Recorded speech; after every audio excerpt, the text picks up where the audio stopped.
படிப்பு, அந்த படிப்பு உங்களுக்கு மட்டுமல்ல எல்லாருக்குமே கிடைக்கணும். அதே மாதிரி சட்ட ரீதியான பிரச்சனை அப்படிங்கிறது இப்போ நம்ம கிட்ட இருக்கிறது ரொம்ப சின்ன விஷயம்தான். ஸ்கூல்ல வந்து நம்ம யாரும் பாகுபாடு பார்க்கறது இல்லை, பெரியவங்க சிறியவங்கன்னு பார்க்கறது இல்லை. நம்ம கிட்ட ஸ்கூல்ல இருக்கிற ஒரே பிரச்சனை என்னன்னா, பிரச்சனைலாம் இல்லை, ஒரே ஒரு விஷயம் என்ன அப்படின்னா, நான் முத மார்க் வாங்குறேன்னா அவங்க முத மார்க் வாங்குறோமா, இதுதான் பார்க்குறோம். நம்ம அதுக்கு அடுத்து போக போக தான் நிறைய வித்தியாசங்கள் முரண்பாடுகள் நம்மளுக்குள்ள கொண்டு வரும். இப்பவே உங்க மனசை பறந்து விரிஞ்ச ஒரு இதாக ஆக்கிடுங்க.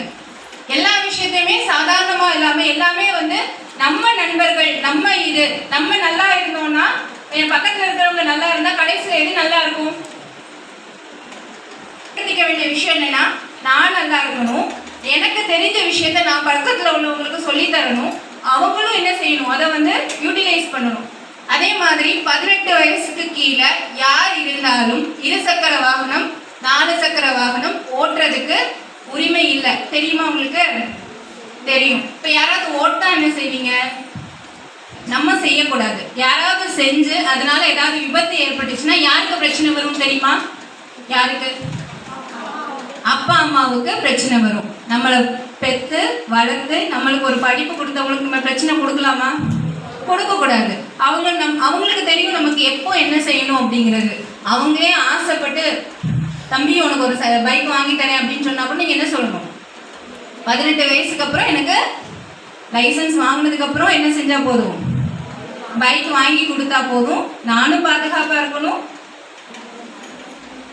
பக்கத்துல இருக்கிறவங்களும் என்னால பாதுகாப்பா இருக்கணும் அப்படிங்கிறத வந்து நீங்க வளர்த்துக்கணும். அதே மாதிரி சின்ன குழந்தைங்களுக்கு என்ன பிரச்சனை இருந்தாலும் நீங்க வந்து அதை வந்து தட்டி கேட்கறதுக்கு உங்ககிட்ட என்ன இருக்கணும்?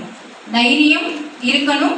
சட்டம் வந்து உங்களுடைய பாதுகாப்பு, மாணவர்களுடைய பாதுகாப்புக்கு சட்டம் இருக்கு, பெண்களுடைய பாதுகாப்புக்கு சட்டம் இருக்கு, ஆண்களுடைய பாதுகாப்புக்கும் சட்டம் இருக்கு. அனைவரும் சமம் தான், சட்டத்தின் முன் அனைவரும் சமம். எதுக்காக சிறப்பான சட்டங்கள் செய்யறாங்க அப்படின்னா, பெண்கள் வந்து முன்னேறிட்டு வர்றாங்க அப்படிங்கிறதுனால பெண்களுக்கு சில புது சட்டங்கள் கொடுக்குறாங்க. ஒண்ணுமே பிரச்சனை இல்லை. வரதட்சணை தடுப்பு சட்டம், குழந்தை திருமண சட்டம், பாலியல் வன்முறை கொடுமை சட்டம்லாம் சொல்றாங்கல்ல, இதெல்லாம் நம்ம யாரும் ஒன்றும் செய்யலைன்னா இந்த சட்டத்துக்கெல்லாம் என்ன இல்லை, வேலையே கிடையாது. அதனால முதல்ல வந்து என்ன செய்யணும்னா, சட்டத்தை பாதுகாப்பது எப்படி அப்படிங்கிறது, சட்டத்தை கத்துக்கிறது தப்பு இல்லை, அந்த சட்டத்தை வந்து என்ன மாதிரி விதங்கள் எல்லாம் நம்ம பாதுகாக்கிறது அப்படிங்கிறத நீங்க வந்து என்ன செய்யணும், யோசிச்சு நடைமுறைப்படுத்துறதுக்கான வழிகளை வந்து உங்க வாழ்க்கையில வந்து செய்யணும். அதே